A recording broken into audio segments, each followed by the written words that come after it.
Hello guys! Welcome to my vlog! Gagawa po tayo ngayon ng tuna kimbap. Ayan po, ham and crab meat. Prito lang po. Then, carrots. Tapos, ayan po, fried egg. Saka ginisang sesame seed. Ayan na po, lagay po natin ang kanin sa may kim. Yung kanin po, lagyan na po natin ang ginisang sesame seed plus asin para malasa po siya. Tantyahin nyo na lang po sa inyo kung ano ang gusto nyo. So, lagay na po natin ang kenip. Mas masarap po ang may kenip pag may tuna. Yung tuna naman po, tanggalin po natin yung oil niya. Tapos, isalansan nyo lang po ng maayos. Ganyan po. Tapos, yellow radish and brown. Tapos, crab meat and ham.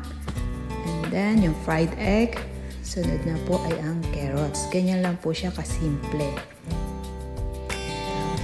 Ayan na po, bibilutin na po siya, bilog.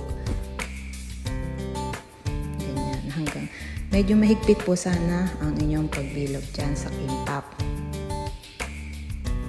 So, ayan na po, one song, finish. Thank you for watching.